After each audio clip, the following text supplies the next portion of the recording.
I mean, there are a lot of female champions in Japan that are just hidden.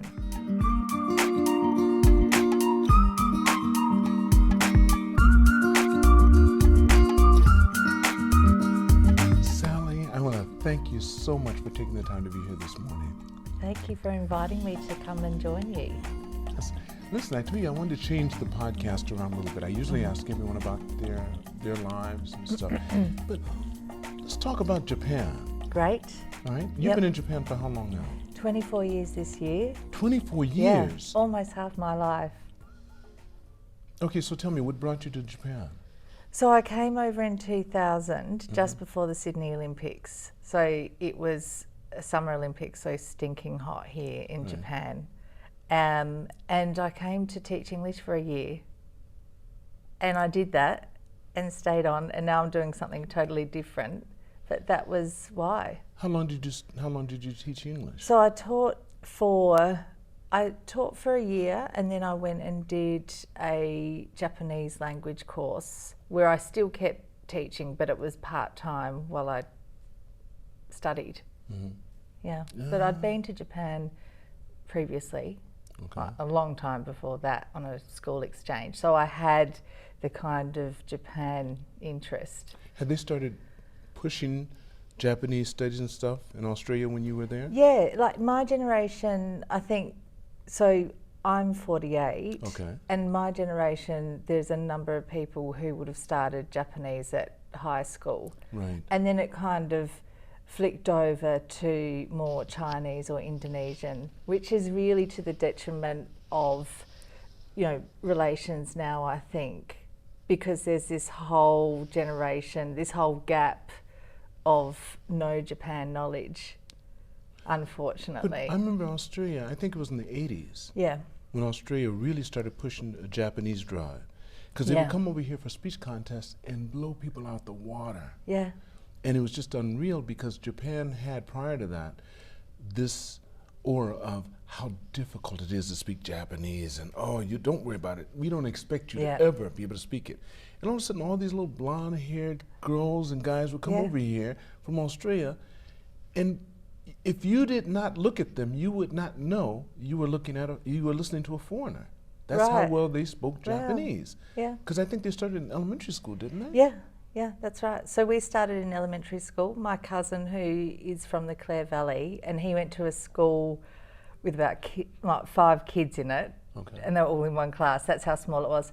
They were doing Japanese at that time as well. So there was a huge push, and it was a really, I think at that time, something probably a bit controversial, but it seems to have worked. So there's a lot of people here in Japan who are around my age, working for the Australian government or businesses or what have you, who studied Japanese in the 90s, late 80s, early 90s. That's right, that's right. So you work for the Australian government, right? I work for the South Australian government. There's a big difference? There is. Okay, tell me, what's the difference? So I work for the state of South Australia. Australia has states and territories similar to the United States. How many states and territories? There's 5 states and 2 territories. I want to know. Well, there's one, the major state is South Australia. Okay, right, that's a major one for sure. Well, it's not really. Okay. It's my state. So there's 5 territories in 2 states? I think so. Okay, all right, something like that. Something like that. So if any Australians watch this, I'm going to be in huge trouble. But that's because I'm so focused on South Australia. What does that area compose of? So that's part of the major that's the whole continent of Australia. We border every other state and territory except Tasmania. Which is an island? Yes. Okay, that's the reason why you don't do it. Okay. Yeah. So it's a large state, but a very small population concentrated in Adelaide. It's not the largest state, is it? It's not the largest. The largest is Western Australia. Okay, Western Australia. That's like its own country in itself. Right. But so South Australia, our office will turn 5 in March. What do you mean your office will turn 5? So we opened in 2019. So there are a number of state offices here for a number of years. Western Australia, for example. But SA has only been around for 5 years in Japan. But we're really busy, very small team, literally 2 people. Did you start it? Yeah, yep. So how did you come about doing that? Well, I put my hand up and said, as the South Australian in Tokyo, I should be doing this job. But the former Premier of South Australia who opened the office, he came over to Japan, I think it was 2017, and he said, when I become Premier, I'm going to sell South Australia to the world. And I said, okay, we'll stop sending bunches of people over to Tokyo once a year or once every 2 years on huge trips.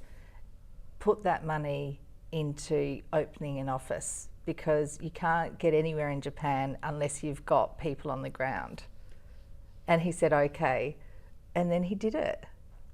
Yeah, 5 overseas with you offices. In mind, yeah, well, I would like to think with me in mind, but I don't know about that. So you didn't have the position when he did it?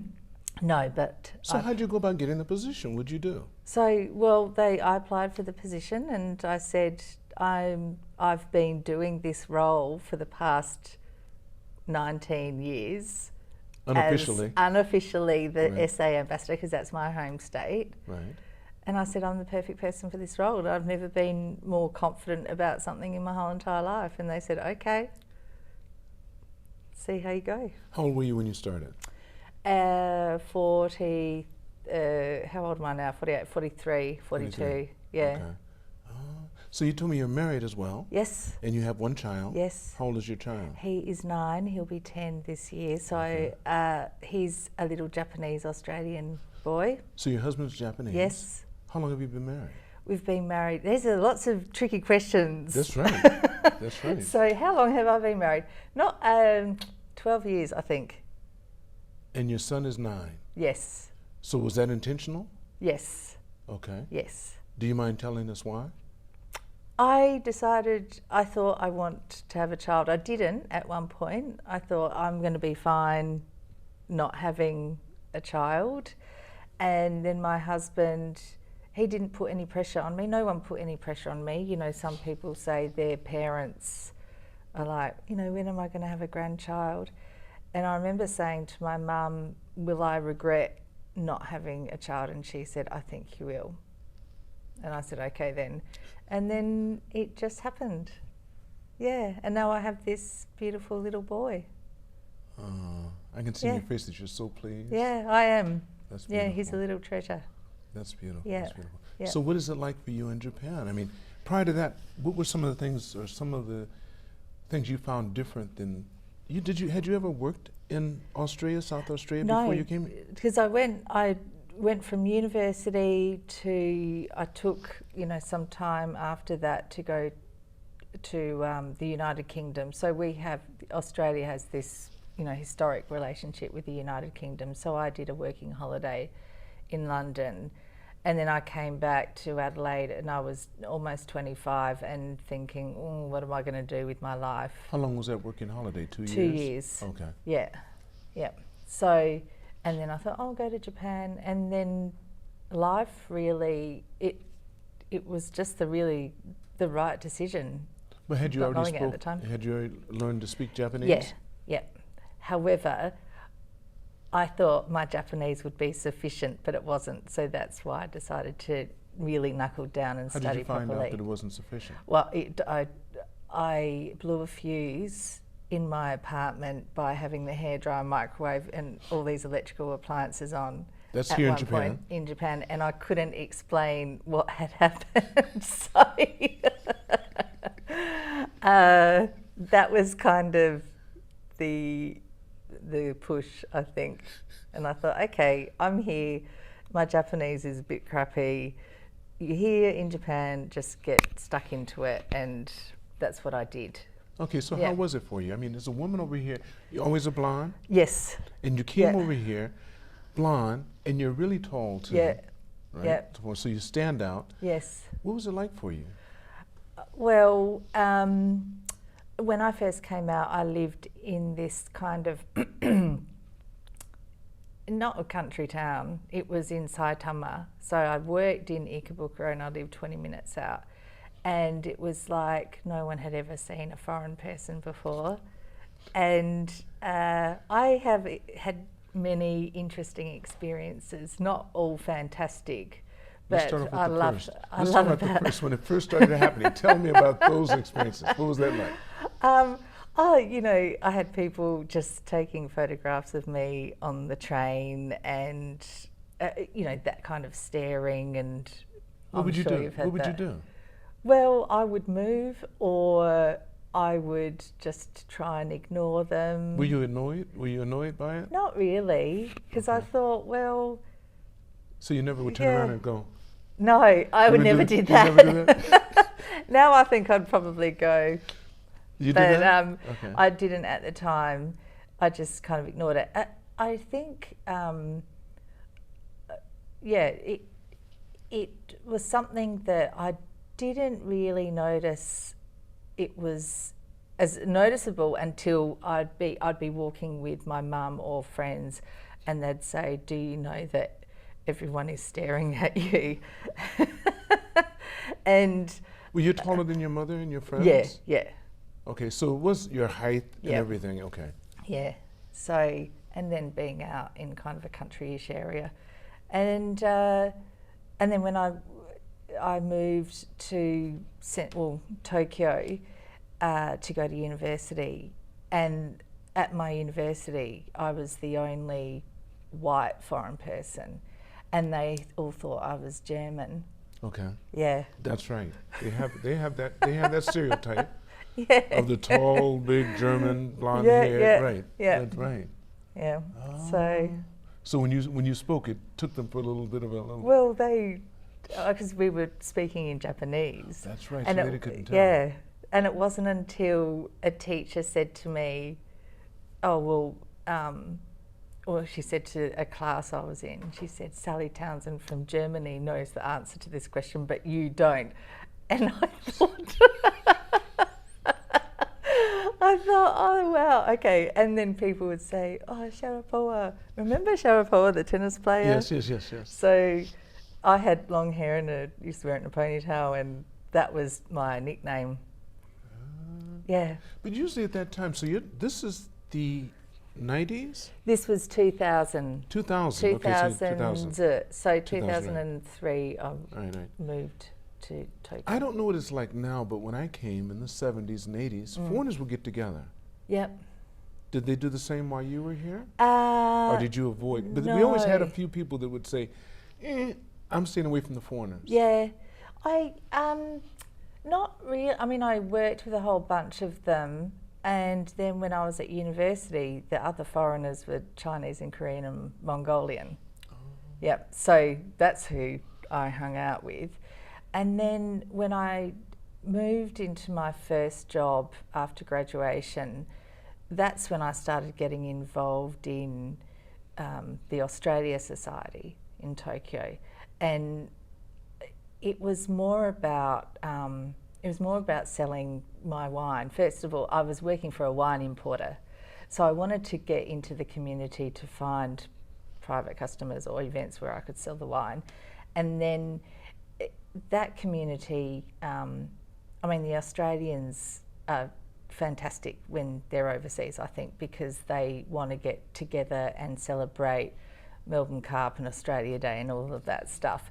So that was always a lot of fun, but people were coming and going, and I think I got to the point where I didn't really want to become super close with people because they were just going to leave. I know that feeling. I think that happens to all expats after they've been here for a while. Yeah. They get really close to someone and that person says, "I got to go." Yeah. And it's hard to do that over and over again. Had you ever had to do that? Yeah, a little bit. Okay. But I think my closest friend here is, and she used to live down there on the other side of this club actually. She is a Brit, but she was born here and she's been living here. She lived in Australia for a little bit, lived in the UK, came back. And I hope she's not going anywhere. But she and I, we met through this Australia Society actually. So she's not going anywhere. I don't think I'm going anywhere. So is she married with kids? She's married with kids to another Brit. Okay. So he could say, let's go home. back. Yeah, let's go back, right. But we were both, I think both of us kind of found each other because we had gotten sick of saying goodbye to people. I think that was it. Isn't that what happens? Yeah, yeah. How's Japan been to you, though? I think it's been fantastic. In what to ways? Me. Give me some ideas. Well, it's helped me really develop my career. What is your career? So I represent South Australia. You said that right. In trade and investment. And investment in what? Investment out of Japanese investment into South Australia. Okay. Yeah. Into what, certain industries or just? Yeah, many industries. So infrastructure, energy, new energy's the major one at the moment. Mm-hmm. Green steel, all sorts of things. You said what steel? Green steel. So it's still using renewable energy. Mm-hmm. So, and steel producers like Nippon Steel and JFE, and these are the biggest emitters of carbon dioxide. Right. So anyway, that's one of the things that's going on in South Australia. Okay. So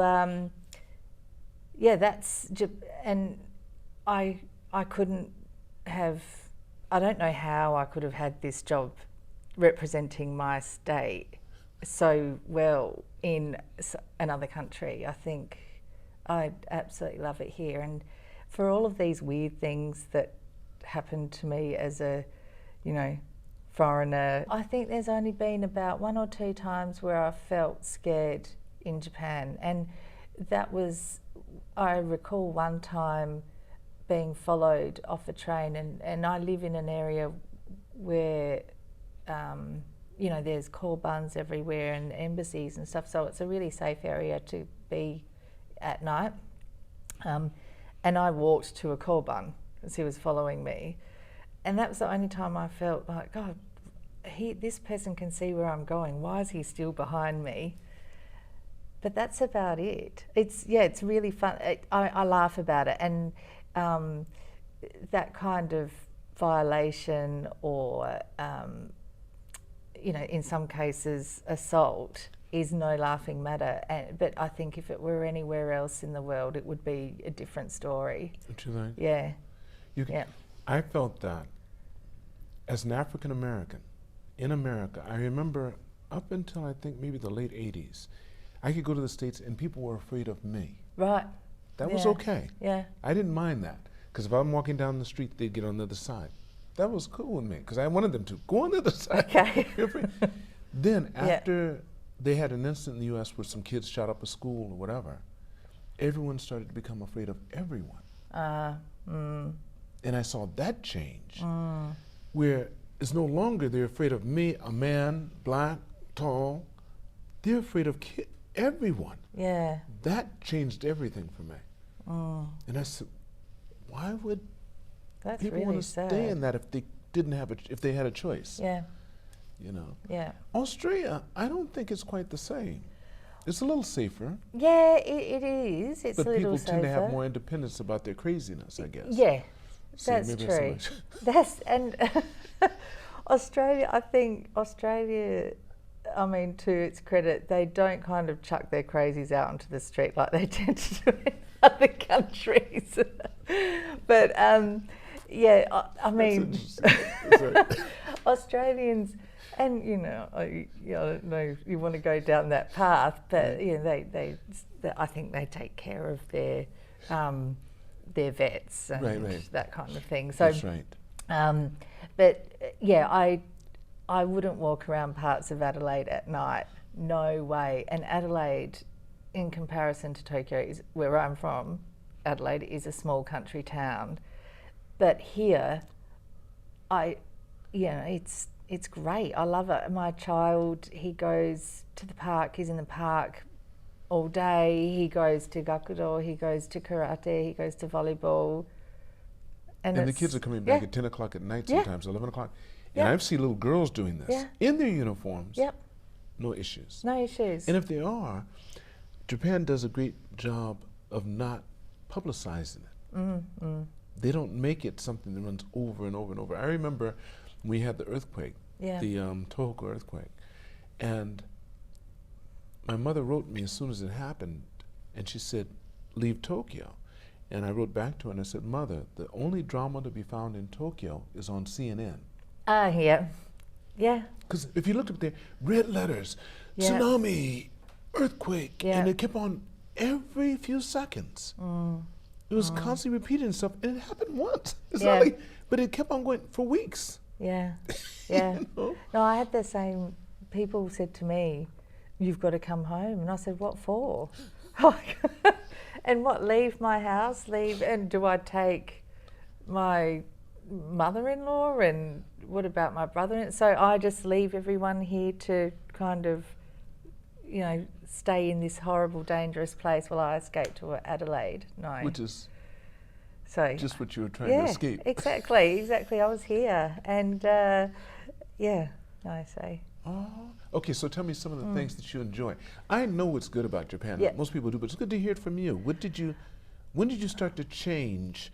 Because I'm sure you went through all these things, and you had a certain attitude about Japanese men, particularly. Yep. Okay. Do you think that changed? Do you still feel the same way? Look, the more I meet Japanese men in particular, which I do, particularly with the industries I deal with, male-dominated industries, I mean, there are a lot of female champions in Japan that are just hidden, I think. And my husband is one of them, and he doesn't speak English well at all. He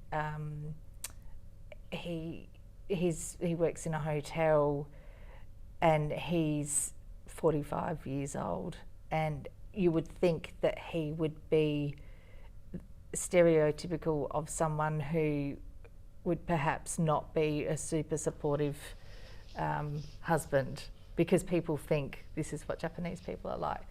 But he is the one who will change his shifts to look after our child, so I can, you know, continue my work or continue my chamber work. And that doesn't sound like a lot, but he's a really supportive person. He doesn't get jealous. A lot of people get jealous of their partners, right? And there's this kind of stereotype about Japanese men in particular that I think can be incorrect. Does he come from a big family? No, quite a small family. Where is he ranking as among the kids? He's the second born, so... Is the first a girl? First is a boy. Okay. 2 boys. How many years difference? 3.5. Are you close with this family? Not really. Where's he from, Tokyo? He's from Tokyo, but he's not from the 23 wards. He's from, you know, that kind of halfway between Tokyo and the outside. So he's from a place called Kodaira. Oh. His father passed away I think it was in 2011. His father passed away quite young, 70, and his mum's still there.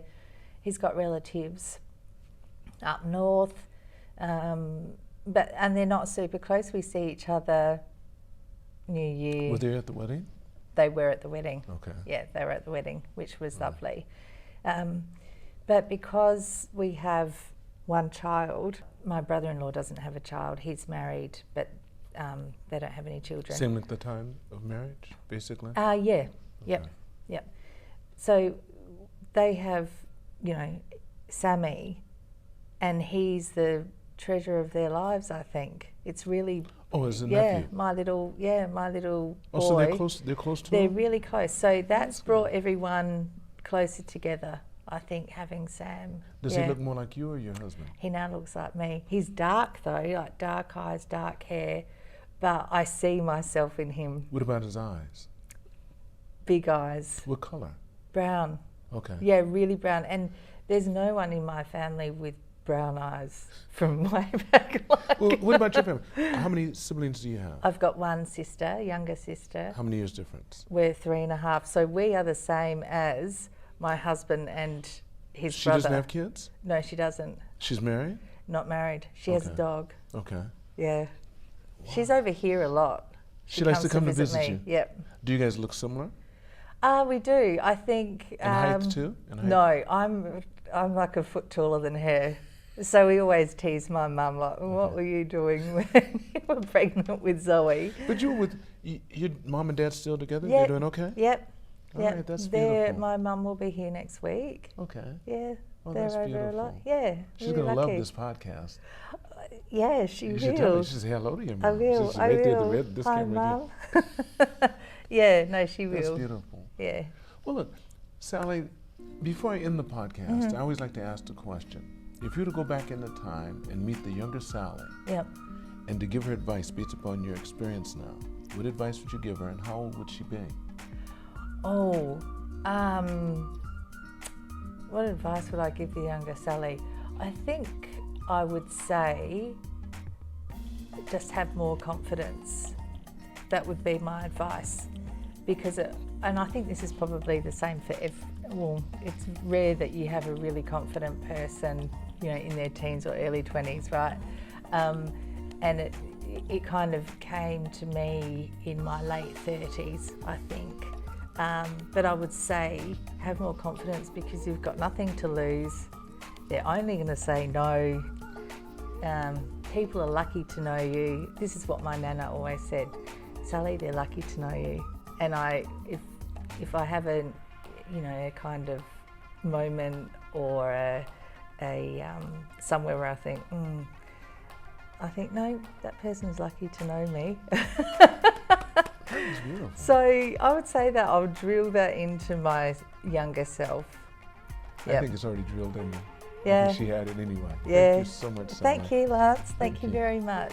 I want to thank all of you for watching or listening to this podcast. And never forget, it's all unknown, so continue to reach for the stars. Because you're too blessed to be stressed.